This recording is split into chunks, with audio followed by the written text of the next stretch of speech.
Sleep is a luxury the guilty cannot afford. For Destin Russo, the night wasn't for resting.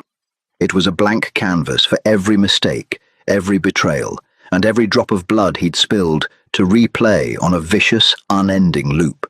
Meds didn't work. Whiskey only made the shadows move.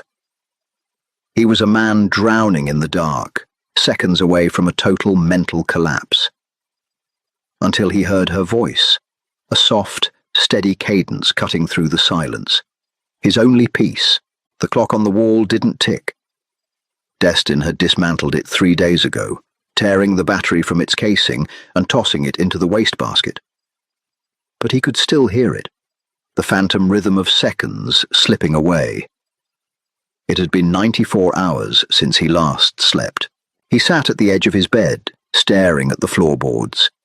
His eyes burned, feeling as though someone had rubbed crushed glass under his eyelids. The muscles in his jaw were locked tight, a permanent state of tension that radiated down his neck and settled heavily in his shoulders. To the rest of the city, Destin Russo was untouchable. He was the architect of an empire built on extortion, smuggling, and precisely calculated violence. He was a man who moved pieces on a board with cold, mechanical efficiency, but in the dead of night, in the sprawling, empty confines of his estate, he was just a man unraveling. Insomnia wasn't new to him. It was an occupational hazard. But this stretch was different. The exhaustion was a physical weight, pressing down on his chest. Every time he closed his eyes, his brain flooded with noise. Gunfire, the wet thud of a body hitting the pavement, the frantic, gasping apologies of men who knew they were taking their last breath. His mind refused to power down. It was standing guard, hyper-vigilant, convinced that the moment he slipped into unconsciousness, a knife would find his throat. Destin stood up. His legs felt like lead. He walked to the adjoining bathroom and turned on the cold tap, letting the water run over his wrists. He splashed his face, gripping the edges of the marble sink. The face staring back at him in the mirror was sallow. Dark, bruised-looking circles carved deep half-moons under his eyes. "Get it together," he muttered to the glass. His voice sounded hollow, rough like sandpaper. He left the bedroom and began to walk. The estate was massive, a fortress of steel and stone masquerading as a piece of architectural art. It was entirely silent, save for the muffled footsteps of the perimeter guards outside. Destin walked the halls like a ghost, haunting his own purgatory. He passed the study, the formal dining room, the heavy oak doors that led to the basement where the real business was handled. His wandering eventually brought him to the East Wing, the guest quarters, though they weren't exactly for guests. Crystal Martin was currently occupying the last room on the right. Destin rubbed his temple, trying to ease the dull throbbing behind his right eye. Crystal wasn't supposed to be here. She was a complication, a loose end left over from her father's profound stupidity. Arthur Martin had been a bookkeeper for the Russo family. A quiet, unassuming man who had quietly and unassumingly skimmed $300,000 over 5 years. When Victor, Destin's right hand, and the syndicate's chief enforcer, found out, Arthur's life expectancy had dropped to 0. Arthur had blown his brains out before Victor could get to him, leaving the debt unpaid and a daughter totally unaware of her father's secret life. Destin hadn't wanted to kill the girl. It was messy. It lacked purpose. Instead, he absorbed her. He took her from her cramped apartment, brought her to the estate, and put her to work. She was an archivist by trade, someone who restored old texts and organized municipal records. Now she spent her days in his windowless basement, auditing 10 years of the family's legitimate and illegitimate ledgers to find out exactly where her father's stolen money went. She was a prisoner, working off a blood debt she hadn't accrued. He expected her to cry. He expected hysteria. Instead, Crystal had arrived with a single suitcase, pale and terrified, but silent. She worked 10-hour shifts. She ate the meals brought to her. She didn't speak unless spoken to. Destin walked past her door, intending to head to the kitchen for another cup of useless, bitter coffee.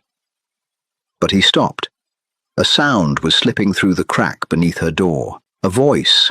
He stepped closer, his hand instinctively resting on the cold steel of the holster strapped to his ribs. He pressed his shoulder against the doorframe, holding his breath to listen. She was talking. No, she was reading. Her voice was low, pitched just above a whisper, but the silence of the hallway magnified it.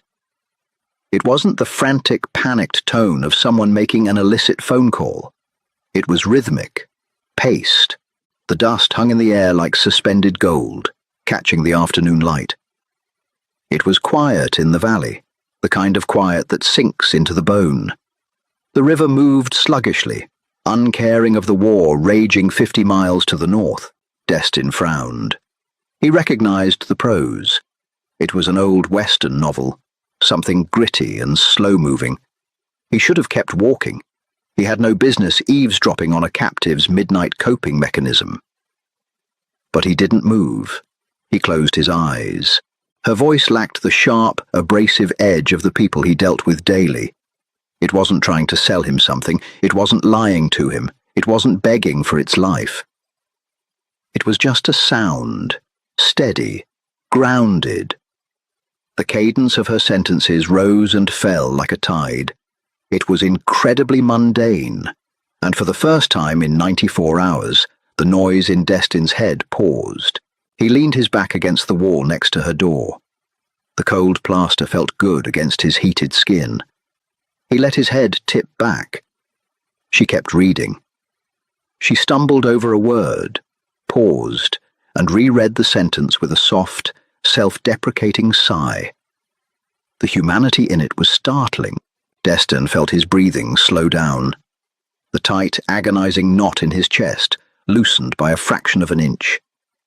He listened to her describe a fictional river. He listened to her turn a page, the dry rustle of paper loud in the stillness. His eyelids fluttered. They felt so heavy. Just for a minute, he told himself. He would just rest his eyes for a single minute. When Destin woke up, the hallway was bathed in the grey, weak light of dawn. He jerked upright, his heart slamming against his ribs. He patted his chest, checking for his weapon, his eyes darting wildly down the empty corridor. Disorientation hit him like a physical blow.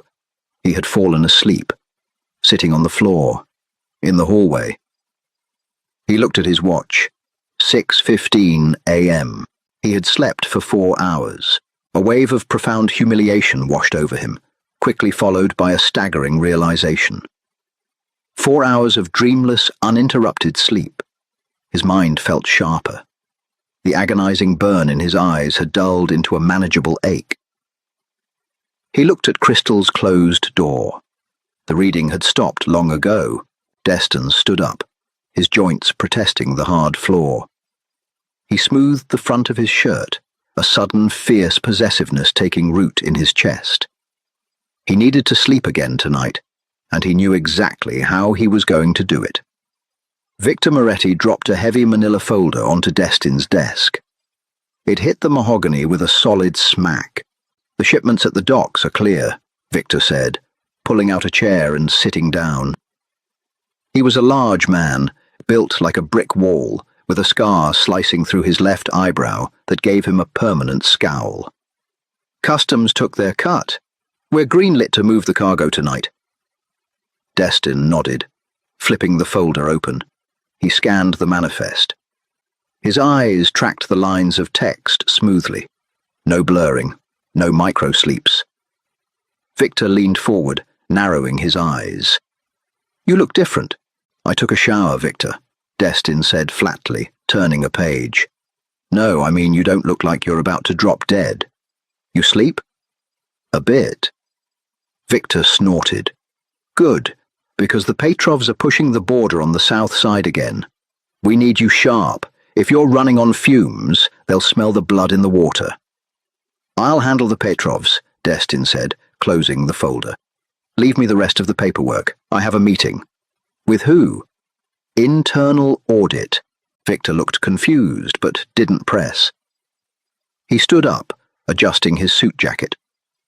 Call me if you need to crack heads. When the door clicked shut, Destin leaned back in his chair. It was 5 in the afternoon. The dread that usually accompanied the approaching evening was absent. He didn't feel the creeping panic of the setting sun. He felt anticipatory. He buzzed the intercom on his desk. Bring Crystal Martin to my office. 10 minutes later, the heavy oak doors opened. Crystal stood in the threshold. She was wearing a simple grey sweater and dark jeans. Her hair was pulled back into a messy knot, and there were ink stains on the sides of her fingers. She looked exhausted, her posture guarded. She didn't look at him directly, keeping her gaze fixed on the edge of his desk. You wanted to see me, Mr. Russo? Sit, Destin said, gesturing to the chair Victor had just vacated. She walked over stiffly and sat on the very edge of the leather cushion. She looked like a bird ready to take flight at the first sudden movement. Is there an issue with the ledgers? She asked, her voice tight. I found the discrepancy in the 2021 accounts. My father routed the funds through a shell company in Delaware. I have the routing numbers, but I need access to the offshore server to track where it went next. I don't care about the ledgers, Destin said. Crystal finally looked up, blinking in surprise. Her eyes were a very ordinary shade of brown, but they held a sharp, wary intelligence. You don't? I mean, I do. Keep working on them, Destin corrected smoothly. He steepled his fingers, suddenly realizing how absurd his next request was going to sound. He was Destin Russo. He didn't ask for favors. He gave orders. But ordering a woman to read him bedtime stories crossed the line from terrifying Mafia boss to deeply unhinged. He opted for blunt force. You read out loud last night, he said. Crystal froze. The color drained from her face. What? Around 2 in the morning. You were reading a book out loud in your room. Her hands curled into fists in her lap. I'm sorry. I have anxiety.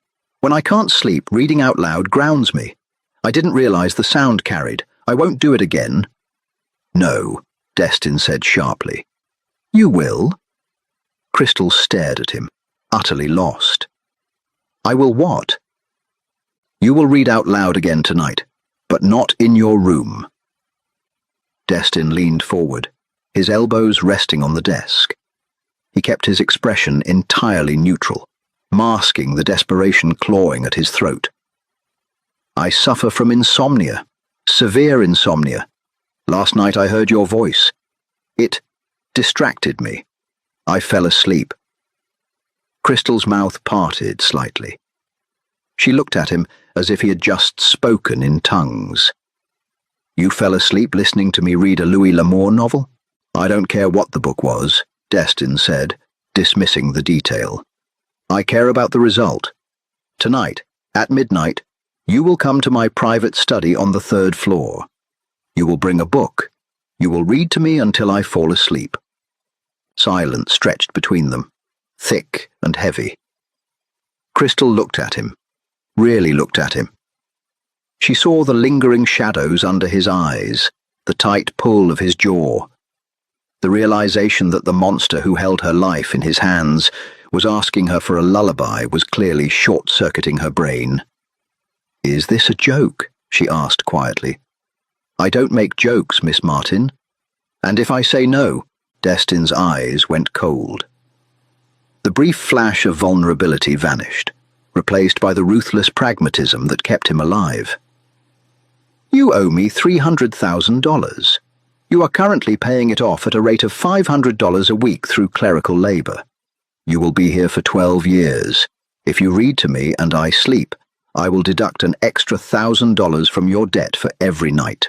Crystal's breath hitched. $1,000 a night. It was an impossible amount of money. It was a lifeline.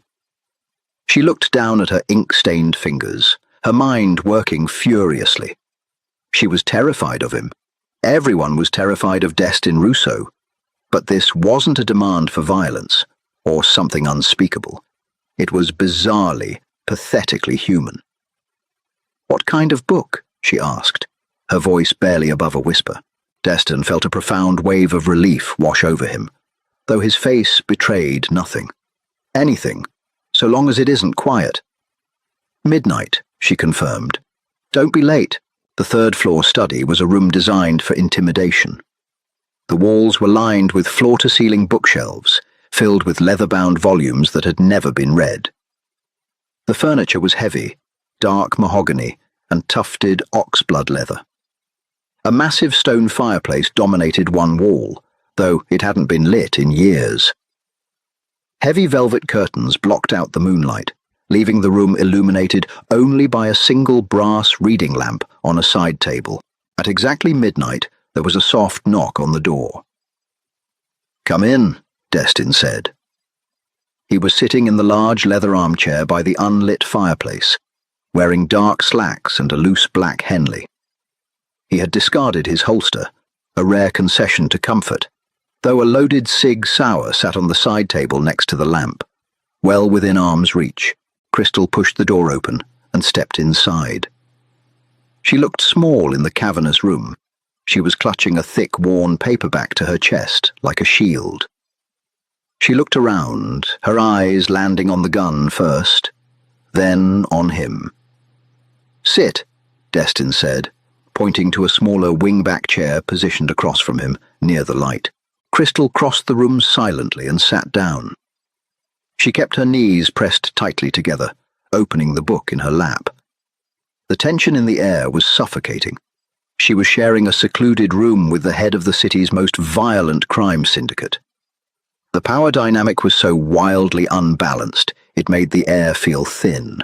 Destin reached over and clicked off the overhead chandelier with a remote, leaving only the pool of yellow light from the reading lamp spilling over Crystal. He remained mostly in the shadows.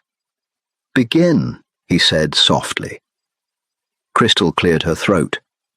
She looked down at the page. Her hands were shaking slightly. "Chapter 1, she began. Her voice wavered. It was thin, tight with fear.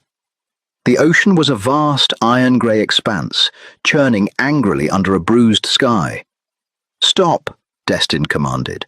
Crystal flinched, snapping her mouth shut. She looked up, panicked. "I'm sorry, You're terrified," Destin said, his voice flat.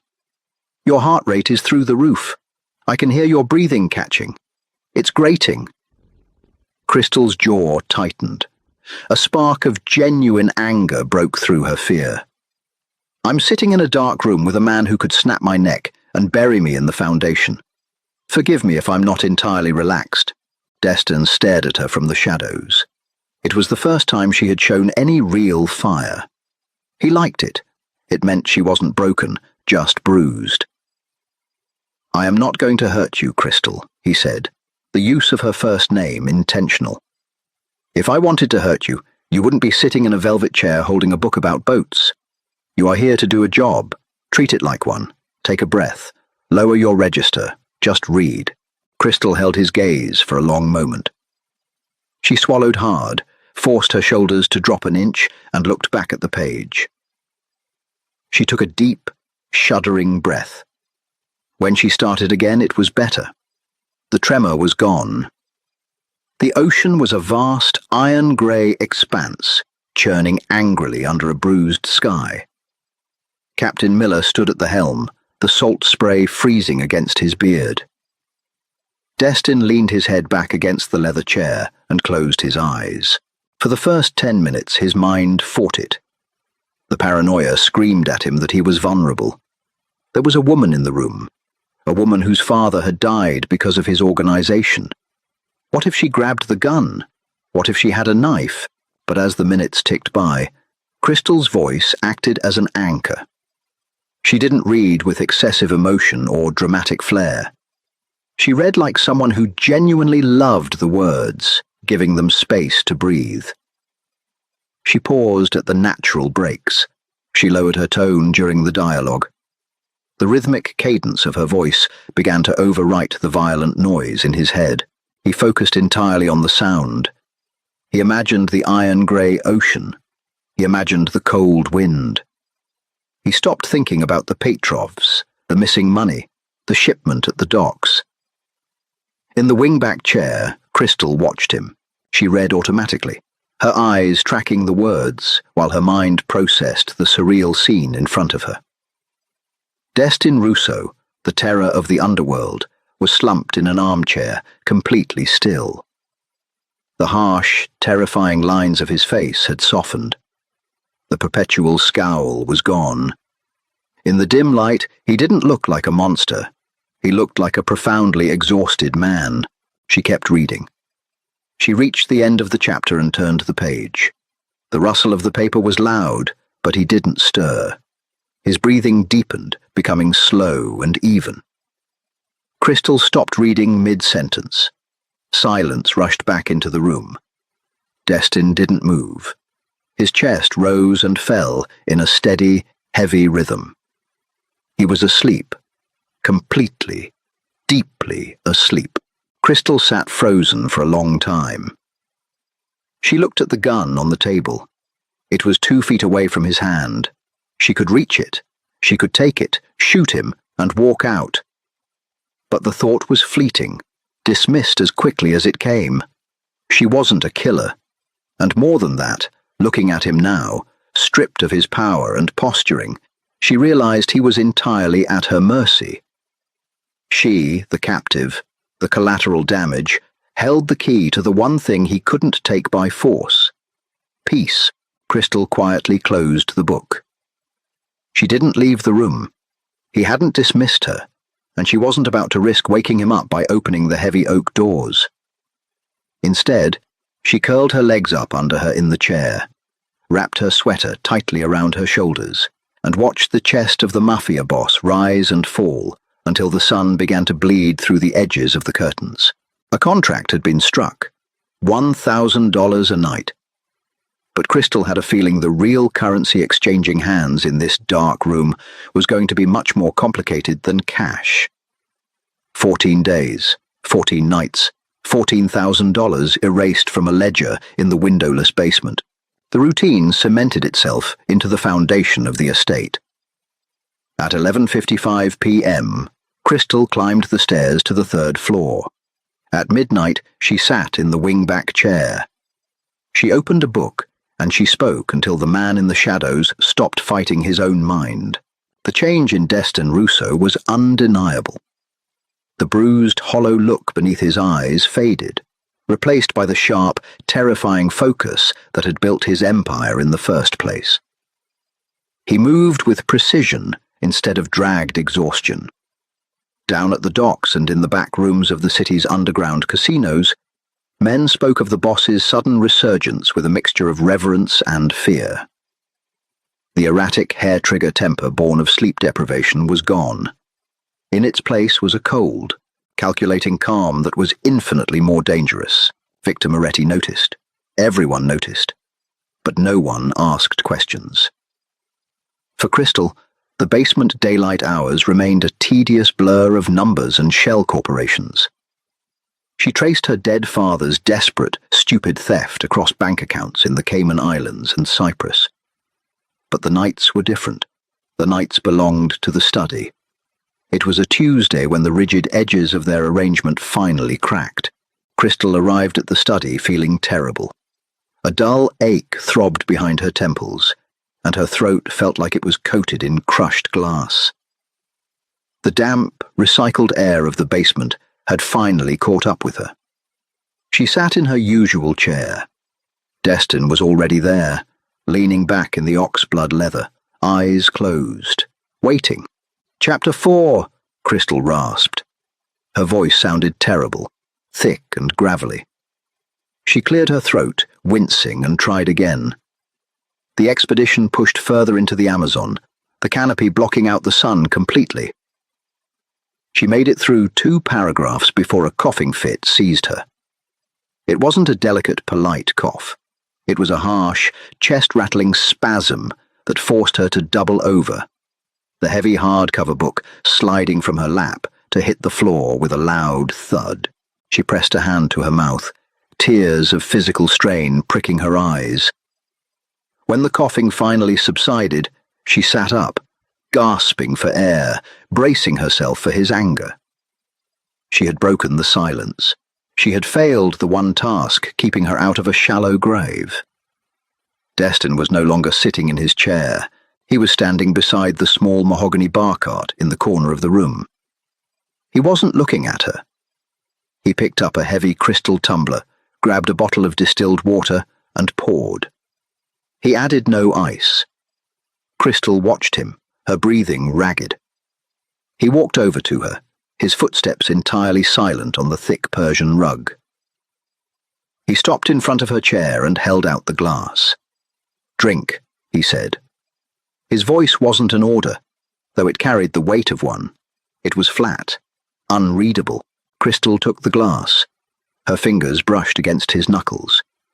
His skin was warm, a stark contrast to the cold crystal. She drank the water greedily, the cool liquid soothing the raw burn in her throat. Destin reached down and picked up the fallen book. He looked at the cover, a dense history of South American exploration. He didn't hand it back to her. "You're sick," he stated. "It's just a cold," Crystal whispered, her voice still rough. "The air in the archives is dry. I can keep reading. I just need a minute." "You sound like you've been swallowing gravel." Destin walked back to his chair and sat down, tossing the heavy book onto the side table next to his gun. "Go back to your room." Panic flared in Crystal's chest. The math instantly calculated in her head. One night missed, $1,000 lost, a day added to her sentence. "No, please, I can do it. I just need to read slower. I can lower the register." "Crystal." The sound of her name on his lips stopped her frantic rambling. He rarely used it. Usually she was just a presence in the room, a voice box he commanded. "I'm not docking your pay," Destin said, reading the terror in her eyes with unsettling accuracy. "The 1,000 comes off the ledger. Go to sleep." Crystal stared at him. The dim brass light threw sharp shadows across his cheekbones. He was giving her a night off. He was forfeiting the sleep he so desperately needed because she had a sore throat. It made absolutely no sense. He was a man who ordered executions over delayed shipments. "What will you do?" she asked, the question slipping out before her self-preservation instincts could stop it. Destin's gaze darkened. He looked away, staring at the unlit fireplace. "I will manage." "You'll sit in the dark and stare at the wall," Crystal said. It wasn't an accusation. It was a fact. She had seen the ghosts behind his eyes. They were waiting for her to leave so they could tear him apart again. "Go to bed, Miss Martin," he warned, his tone dropping a lethal octave. The door slammed shut on the brief moment of humanity. The boss was back. Crystal stood up. She set the empty crystal glass on the table next to the gun. She looked at the weapon, then at the man. She didn't leave. Instead, she reached into the pocket of her cardigan and pulled out a small battered paperback she had found in the estate's sprawling library earlier that week. She sat back down. Destin's jaw tightened. "I gave you an order." "I know," Crystal said softly. She opened the paperback. It was a collection of poetry, short, rhythmic, requiring very little breath. "But you're paying me $1,000 an hour. I prefer to earn my keep." She didn't wait for him to argue. She began to read. Her voice was a raspy whisper, barely carrying across the space between them, but the rhythm was flawless. Destin stared at her for a long minute, his muscles coiled, ready to drag her out of the room himself. But she didn't look up.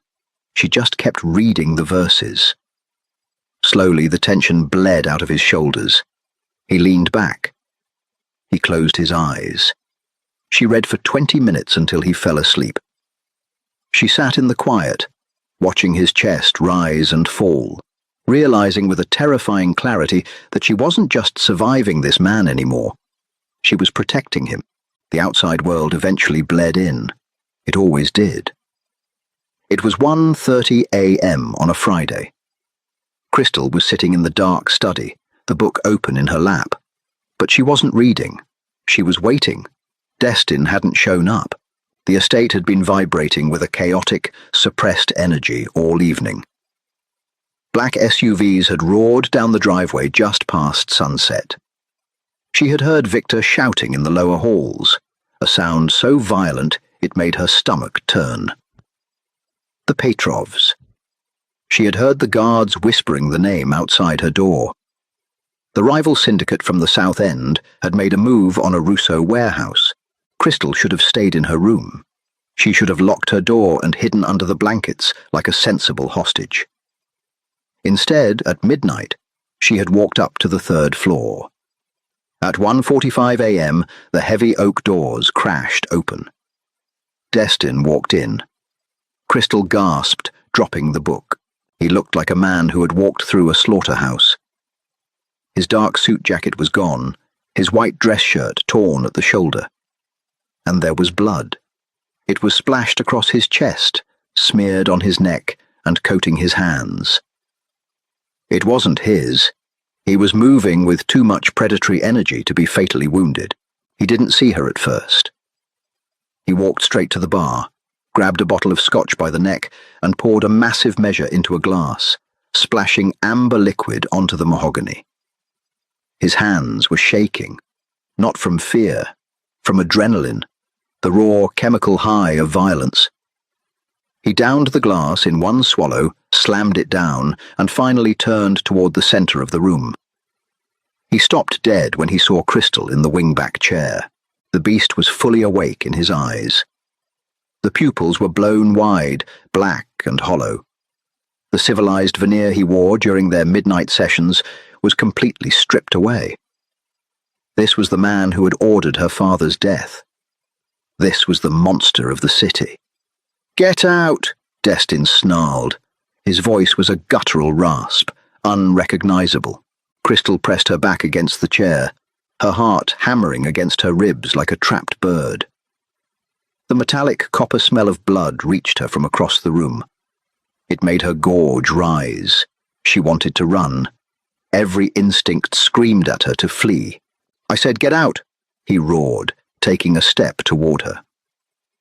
He looked down at his hands, seeing the red smeared across his skin, and a flash of profound self-loathing crossed his face before hardening back into rage. "You shouldn't be here. Look at me. Get out before I forget why I keep you around."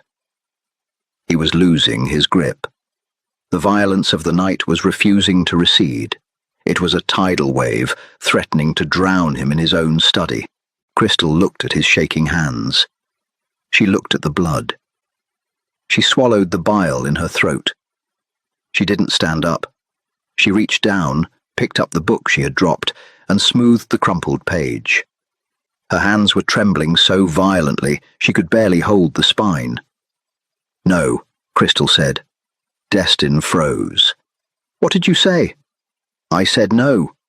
Her voice shook, but she forced the words out. "You owe me $1,000. Sit down." He stared at her, utterly derailed. The adrenaline and rage warring in his system crashed violently against the sheer absurdity of her defiance. He was covered in dead men's blood, and this 120-pound archivist was demanding he sit down for story time. "Crystal, I'm out of my mind right now," he warned, his chest heaving. "I killed 3 men tonight, with my hands. Leave." "Then you definitely need to sleep," she replied, her voice gaining a fraction of strength. "Sit down, Destin." It was the first time she had ever used his first name. It echoed in the quiet room, cutting through the ringing in his ears like a gunshot. He looked at her, really looked at her. She was terrified. She was pale, her knuckles white as she gripped the book. But she hadn't run. She was looking at the monster, and she was holding her ground. Slowly, the manic energy draining from his muscles left him hollowed out. His shoulders slumped. The monstrous aura dissolved, leaving only an exhausted, blood-soaked man. He walked heavily to his armchair. He didn't sit fully back, unwilling to stain the leather, perching instead on the edge, resting his elbows on his knees. He hung his head, staring at his red-stained hands. "You shouldn't see this," he whispered. The rage was gone. Only a bleak, crushing emptiness remained. "You shouldn't see what I am." Crystal opened the book. She didn't offer him platitudes. She didn't tell him it was okay. It wasn't okay. He was a criminal and a killer. But in this room, in this exact moment, he was just a man drowning in the dark, and she was the only one with a rope. "Chapter 12, Crystal began, her voice cutting through the thick scent of blood and scotch. She forced her tone to be steady. She forced it to be an anchor. The storm broke just before dawn, washing the dust from the streets. She read. She didn't stop, even when her voice went hoarse. She watched him stare at his hands until his eyelids finally, stubbornly began to droop. She kept reading as he slumped sideways into the chair, the adrenaline crash dragging him down into the blackness. When his breathing finally evened out, Crystal closed the book. She sat in the dark with the scent of blood, guarding a killer while he slept, knowing there was no going back to the way things were before. The smell of industrial bleach hung heavy in the main corridor the next morning. Crystal stood in the doorway of the massive stainless steel kitchen, a cold cup of coffee clutched in both hands. Her eyes tracked the two men in grey uniforms scrubbing the marble tiles near the front entrance. They worked in complete silence. There was no yellow tape, no police sirens, just the rhythmic, abrasive sound of stiff bristles erasing the evidence of the night before. "You shouldn't be up here," Crystal jumped, spilling a few drops of dark coffee onto her thumb. Victor Moretti was leaning against the center island, a tiny porcelain espresso cup looking absurdly fragile in his massive hand. He was wearing a fresh suit, but there was a dark bruise swelling along his jawline. "I needed caffeine," Crystal said, her voice defensively quiet. Victor set the cup down. The clink of china against granite was sharp. He didn't look angry, he looked analytical. He stared at her as if she were a complicated puzzle, missing half its pieces. "I saw the security footage," Victor said smoothly. "From the third-floor hallway. You went into the study at midnight. The boss went in at 1:45, covered in a lot of things that weren't his. You didn't come out until 6 this morning." Crystal gripped her mug tighter. The ceramic was losing its heat. "I was doing my job. Your job is in the basement, Miss Martin, finding dead money." Victor pushed off the island and walked slowly toward her. His sheer mass was intimidating, designed to make people shrink. Crystal forced herself to hold her ground. Destin Russo does not let people see him bleed. He does not let people see him lose his temper. The men who see that side of him usually end up in an oil drum. But you walked out. "I read to him," Crystal said flatly. She was too tired for Mafia intimidation tactics. Her bones ached from sleeping in a stiff chair. "That's it. He slept." "Yes." Victor digested this information. A complicated expression crossed his scarred face. Part disbelief, part profound relief. He looked back towards the hallway where the cleaners were finishing up. "The Petrovs made a heavy push. We pushed back harder. The boss took the front line. He was reckless. I haven't seen him like that in 5 years. I thought he was spiraling." Victor turned his dark eyes back to Crystal. "Keep reading." Before Crystal could respond, the kitchen doors swung open. Destin walked in. He was freshly showered, dressed in dark denim and a crisp white button-down with the sleeves rolled up to his forearms. His hair was still slightly damp. He looked entirely restored, betraying absolutely none of the feral, blood-soaked exhaustion that had consumed him 6 hours ago. He took one look at Victor, then at Crystal standing rigidly by the door. "Is there a problem, Victor?" Destin's voice was calm, yet the temperature in the room seemed to drop 10 degrees. "No problem, boss. Just getting espresso." Victor gave Crystal a tight nod and walked out of the kitchen, giving Destin a wide berth. Silence descended on the room. Destin walked over to the coffee machine, grabbed a mug, and poured himself a cup. He didn't look at her. The tension was thick, vibrating with the unspoken memory of the night before. Crystal expected him to double down on his authority.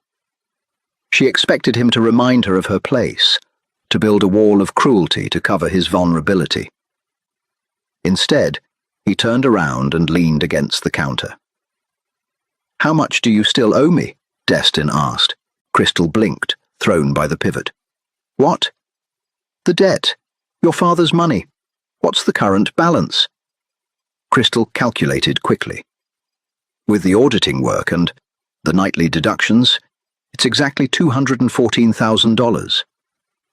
Destin took a sip of his coffee. He looked at her over the rim of the mug. "You're done in the basement. No more audits." Panic spiked hot and fast in her chest. "Did I make a mistake? I tracked the routing numbers to the Cyprus account. I just need more time to—" "You didn't make a mistake," Destin interrupted softly. "The money is gone. I knew that the day I brought you here. I just needed to put you somewhere." He set his mug down. "Your debt is now $50,000. Crystal stopped breathing. She stared at him, her mind completely short-circuiting. "You can't just erase $164,000. I can do whatever I want. It's my money." "Why?" she demanded, her voice cracking. Destin looked at the floor for a long moment, the muscles in his jaw ticking. When he finally looked back up at her, the mask was gone. The cold syndicate boss was entirely absent. "Because you didn't run last night. Because you saw the absolute worst of what I am, and you told me to sit down." He took a slow breath. 50 nights, Crystal. Read to me for 50 more nights, and you walk out of those front doors a free woman, debt clear, no strings, 50 days. Less than 2 months, and she would have her life back. It was a miracle. It was the escape hatch she had prayed for every day since she was dragged into this estate. So why did her chest suddenly ache? 50 nights, Crystal repeated. Her voice sounded hollow. Destin watched her closely, his dark eyes searching her face for a reaction he couldn't quite decipher. He nodded once, a sharp, definitive motion. "Go pack your things. You're moving out of the guest quarters." "Where am I going?" "The second floor. The room at the end of the East Hall." It was the room directly across from his. He was pulling her out of the basement, elevating her from a prisoner to something entirely different. He was bringing her into his orbit. Crystal nodded slowly. The rules had changed, and neither of them knew how to play this new game. The 50-day countdown became a phantom third presence in the study. It ticked away in the background, a silent metronome measuring out the end of their arrangement. 40 days, 35, 30. As the number shrank, the atmosphere in the midnight sessions shifted. The heavy, oppressive fear that had defined Crystal's early days evaporated. She no longer sat stiffly on the edge of the wingback chair. She kicked her shoes off. She curled her feet beneath her. She started choosing the books herself, pulling from the library's vast, neglected collection. She read biographies, thrillers, and sweeping historical sagas. For Destin, the study was the only room in the world where he could lower his shield. The insomnia didn't vanish entirely, but Crystal's voice was the antidote. He began to look forward to midnight with a quiet, desperate anticipation. He stopped sitting in the dark shadows. He moved his chair closer to the light, closer to her. On night 22, the exhaustion caught the wrong person. Crystal had spent the day helping the estate's archivist catalogue a massive shipment of antique maps Destin had acquired. It was dusty, meticulous work. By the time midnight rolled around, her eyes were burning and her limbs felt like lead. She sat in her chair, holding a thick volume of Arthurian legends. Destin was in his usual spot, nursing a glass of mineral water, his eyes already closed, listening. The night rode through the Valley of Thorns, Crystal murmured. Her voice dragged. She blinked hard, trying to focus on the text, but the letters were swimming on the page. The warm amber light of the reading lamp was hypnotic. The deep, heavy silence of the house pressed against her, pulling her down. The sky. It was... Her chin hit her chest. Her eyes slipped shut. The heavy book slid from her relaxing grip, landing on the thick Persian rug with a muffled thump. Destin's eyes snapped open at the sound. Instinct had his hand halfway to the Sig Sauer on the table before he registered what had happened. He froze. Crystal was asleep. Her head was tilted against the wing of the chair, her breathing slow and shallow. The harsh overhead lighting she usually worked under was gone, and in the soft glow of the lamp she looked incredibly young. The permanent crease of worry between her eyebrows had smoothed out. Destin slowly lowered his hand from the gun. He didn't wake her. He sat perfectly still, listening to the rhythm of her breathing. It was a bizarre role reversal. For a month, she had anchored him to sleep. Now, she was the one adrift. He stood up, his movements slow and deliberate to avoid making a sound.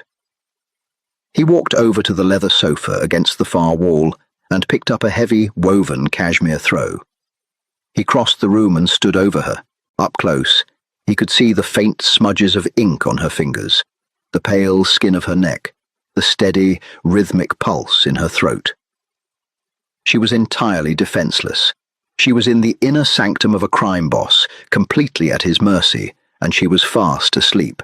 A fierce, protective ache seized his chest. It was an alien sensation. Destin Russo protected assets, territory, and his men. He didn't protect soft, quiet things. Soft things were liabilities. They were leverage. But looking down at Crystal, he knew with terrifying certainty that if anyone in the city tried to use her against him, he would burn the city to the ground. He gently draped the cashmere blanket over her shoulders, tucking it carefully around her arms. Crystal sighed in her sleep, leaning into the warmth, her cheek resting against the soft fabric. Destin stepped back. He didn't return to his armchair. Instead, he walked over to the heavy oak doors. He locked the deadbolt. Then he pulled a straight-backed wooden chair from a side table, placed it facing the door, and sat down. He crossed his arms over his chest. He didn't sleep that night. He didn't even try. He sat in the dark and kept watch. He guarded the room. He guarded her rest. For the first time in his life, the silence wasn't filled with the ghosts of his violence. It was filled with the steady, reassuring sound of someone else's peace. When the first grey light of dawn crept through the edges of the curtains, Crystal shifted. She groaned softly, her eyes fluttering open. Disorientation hit her first. She felt the heavy blanket, the stiff angle of her neck, the realization that she wasn't in her bed. She sat up abruptly, clutching the cashmere throw. Destin was sitting across the room, watching her. "I fell asleep," she gasped, panic flooding her system. She looked at the clock on the mantel. 6 a.m. "I'm so sorry, I missed the whole night. You didn't sleep." "I'm fine," Destin said. His voice was rough, gravelly from a night of silence, but his eyes were clear. "I broke the deal," Crystal stammered, frantically trying to fold the blanket. "You were paying me to read. I failed. You can add the $1,000 back to the debt." Destin stood up. He walked over to her slowly. He reached down and gently took the folded blanket from her shaking hands, tossing it onto the armchair. He looked down at her, his expression utterly stripped of its usual armor. "The debt is gone, Crystal," he said quietly. She froze. "What?" "I zeroed it out. Yesterday." Her breath hitched. She stared at him, her brain struggling to process the words. "But we had 22 nights left. I don't care about the money. I never cared about the money." Destin stepped closer. The space between them vanished. He wasn't looming. He was just intensely present. "I cared about the excuse it gave me to keep you in this room." Crystal looked up into his dark eyes. The world outside the heavy oak doors, the syndicate, the blood, the danger, felt a million miles away. "You're free," Destin said. The words clearly cost him something. "You can pack your bags. Victor will drive you wherever you want to go. You never have to see this place again." Crystal stood up slowly. She was inches away from him. She could feel the heat radiating from his chest. She was free. She had survived. The nightmare was over. She looked at the door. Then she looked back at the man who had spent the entire night guarding her sleep. "What time tonight?" she whispered. Destin's eyes widened, a fractured breath escaping his chest. "Crystal, midnight?" she asked, her voice steadying. She wasn't a hostage anymore. She was making a choice. Destin reached up, his hand hovering for a second before his knuckles gently brushed against her cheek. It was a touch so light it felt like a ghost. "Midnight," he agreed. The morning after Crystal's debt was erased, the estate felt fundamentally altered. The air was no longer thin with tension. The heavy, oppressive gravity of her captivity had vanished, replaced by the dizzying, terrifying weight of free will. She didn't pack her bags. She didn't ask for Victor's car. Instead, Crystal walked down to the main kitchen at 9 in the morning, poured a cup of coffee, and walked out the glass doors onto the sprawling stone patio. The sun was bright, blindingly so. For a month, her existence had been confined to the windowless basement and the dim, amber glow of the third-floor study. Feeling the hot morning sun on her face was a shock to her system. "You should have left," a deep voice rumbled behind her. Crystal turned. Victor was standing in the doorway, his massive frame blocking the light. He wasn't holding his usual espresso. His hands were tucked casually into his pockets, but his eyes were sharp, scanning the perimeter of the lawn before settling on her. "Good morning to you too, Victor," Crystal said, taking a sip of her coffee. It was bitter and hot. Victor stepped onto the patio. The gravel crunched under his heavy leather shoes.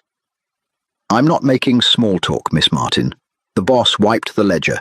He gave you an out, a clean break. People in our world don't get clean breaks. They get buried or they get burned. You were handed a miracle, and you're standing on the patio drinking a dark roast." "I made a choice," Crystal said softly, looking out over the manicured hedges. "It was a stupid choice." Victor's tone wasn't malicious. It was brutally practical. "The Petrovs didn't just back down after the warehouse raid. They're regrouping. They have eyes in the city. They have ears on the payroll. It won't take them long to figure out that the boss pulled a girl out of the basement and put her in the bedroom across from his. You are a vulnerability, and in this life, vulnerabilities are the first things to get a bullet." Crystal gripped her mug tightly. "Does Destin know that?" "Of course he knows that," Victor scoffed. "Why do you think he told you to leave? He's trying to cut you loose before the splash zone reaches you. He wants you alive more than he wants you here." "And what do you want, Victor?" Victor paused. He looked at the girl who had somehow tamed the feral, insomniac beast that ran their syndicate. He remembered the blood, the erratic violence, the frantic midnight pacing that used to define Destin Russo. Then he remembered the quiet, the focus, the cold precision that had returned over the last month. "I want my boss sharp," Victor finally answered, his voice dropping low. "When you are in this house, he sleeps. When he sleeps, he thinks. And when he thinks, we win. So for the sake of the family, I'm glad you're here. But for your own sake, you should have run." He turned and walked back inside, leaving Crystal alone with the sun and the chilling reality of her decision. That night at midnight, she walked up to the third-floor study. The heavy oak door was already open. Destin was standing by the unlit fireplace, his hands braced on the stone mantel, his head bowed. He had discarded his suit jacket, but his shoulder holster was securely strapped across his chest. The Sig Sauer wasn't on the side table. It was tucked against his ribs. "I told Victor to have a car waiting for you at the south gate," Destin said. He didn't turn around. Crystal stepped into the room and quietly closed the door behind her. The click of the latch was deafening in the silence. "I told Victor to cancel the car." Destin whipped around. The calm demeanor he had maintained that morning was fractured. His jaw was clenched so tightly a muscle ticked furiously beneath his ear. He crossed the room in 3 long strides, stopping inches from her. The sheer physical presence of him was overwhelming. "You don't understand what you're doing," he gritted out, his voice a harsh rasp. "You think because I sat in a chair and listened to you read, the monster is gone? It's not gone, Crystal. It's waiting. The Petrovs are making a play for the South Side docks tonight. They put a bounty on my inner circle. My world is about to catch fire. Then let it burn," Crystal said. She didn't flinch. She didn't back away. She looked up at him, her brown eyes steady and fierce. "I spent my whole life being safe. My father was safe. He was quiet and careful, and he still ended up with a bullet in his head in a filthy alleyway. Safe is an illusion." Destin reached out, his hands gripping her shoulders. His fingers dug into the soft wool of her sweater. "If they find out about you, they will use you to gut me. They will tear you apart.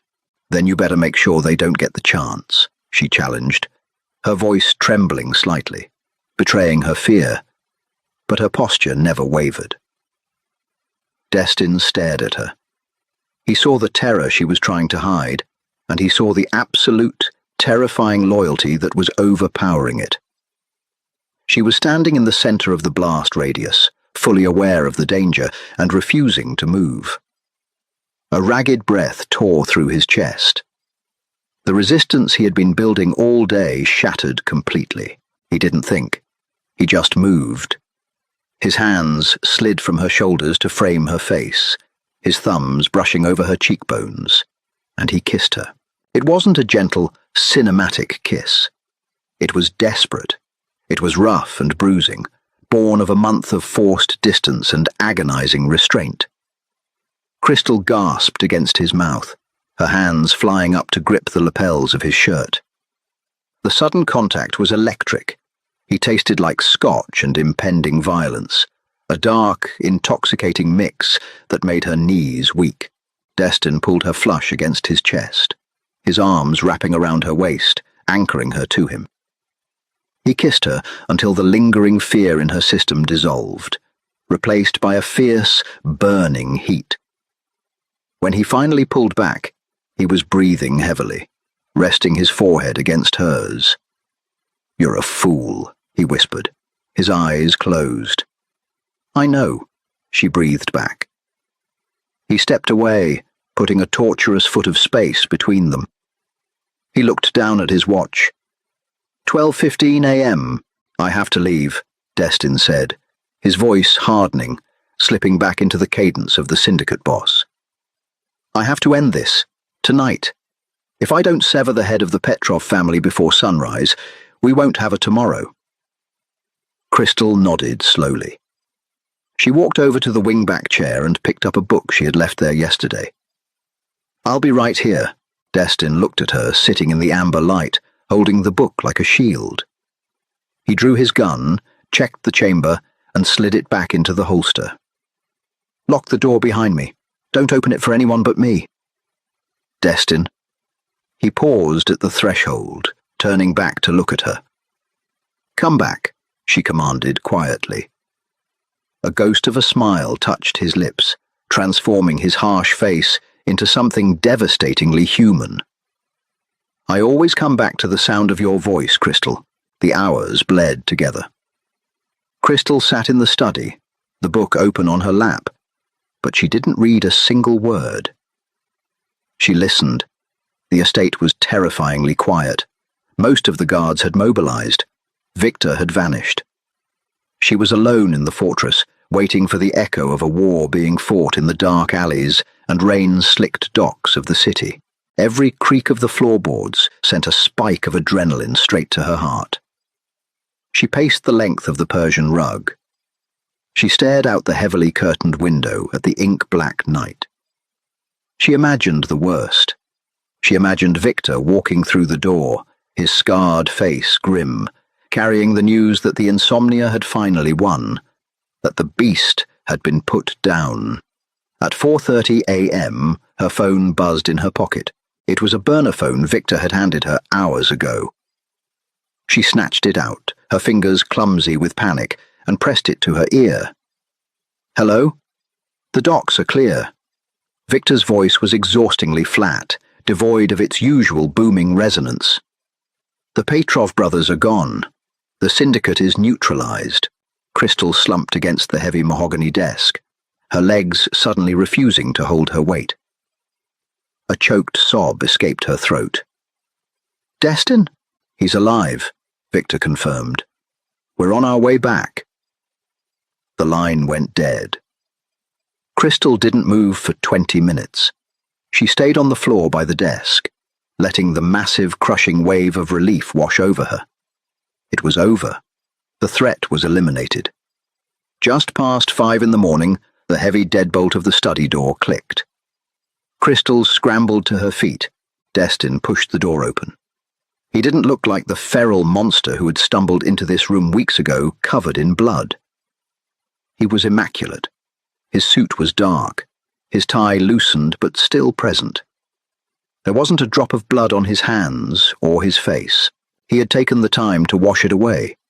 He had stood in some safe house, scrubbing the violence from his skin before he allowed himself to walk back into her presence. The care in that simple, calculated action broke Crystal's heart in the best possible way. He closed the door behind him and leaned back against the heavy wood, exhaling a long, shuddering breath. The adrenaline had completely left his system, leaving behind a profound, bone-deep exhaustion. Crystal crossed the room. She didn't hesitate. She threw her arms around his neck, burying her face against his collarbone. Destin let out a low groan, wrapping his arms tightly around her waist, burying his face in her hair. He inhaled deeply, breathing in the scent of her vanilla soap and the dusty pages of the library. It was the scent of safety. "It's over," he murmured against her ear. "The city is ours.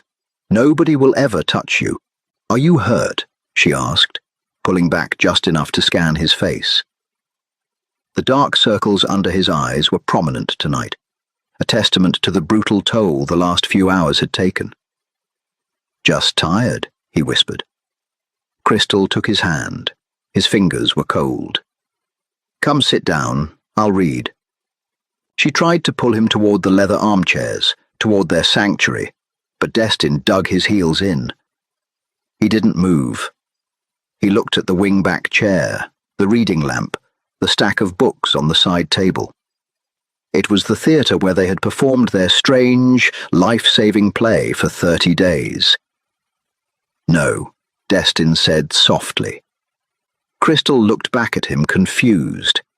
"But you haven't slept. You need—" "I don't need a story tonight, Crystal." He tightened his grip on her hand and gently pulled her toward the door. He didn't lead her back to the shadows of the study. He led her out into the hallway, past the heavy oak doors, and down the corridor to the master suite. The room was vast, dominated by a massive king-sized bed and floor-to-ceiling windows that overlooked the eastern horizon. The sky outside was just beginning to bruise with the pale purple and gold light of dawn. Destin let go of her hand. He stripped off his suit jacket, tossing it over a chair. He pulled his holster over his head, setting the gun on the nightstand with a quiet, final thud. He kicked off his shoes and lay back on the mattress, resting his head on the pillows. He looked utterly drained, yet entirely at peace. He held out his hand to her. Crystal kicked off her own shoes. She climbed onto the edge of the enormous bed, moving cautiously at first, before crawling across the duvet to lie down beside him. Destin immediately pulled her against his side, his arm wrapping heavily around her, tucking her head under his chin. There were no books. There were no spoken words echoing in the silence to keep the ghosts at bay. Crystal lay still, listening to the steady, strong rhythm of his heartbeat beneath his shirt. For the first time, she wasn't guarding him from a distance. She was the anchor holding him down in the dark. "You don't have to talk," Destin mumbled, his voice already thick with impending sleep, his eyes fluttering shut. "Just stay right here." "I'm not going anywhere," she whispered. The morning light broke over the horizon, spilling across the floorboards, washing the shadows from the room. Crystal felt the tension drain from his rigid muscles. His breathing deepened, shifting into the slow, heavy cadence she knew so well. He was asleep. Crystal closed her own eyes, feeling the warmth of his chest beneath her cheek. The Mafia boss who couldn't close his eyes without seeing the end of the world had finally found his peace. And for the first time since she arrived at the estate, Crystal let herself drift off, completely safe in the arms of the monster she had saved. The dark, silent nights of a ruthless Mafia boss and the captive who accidentally became his cure.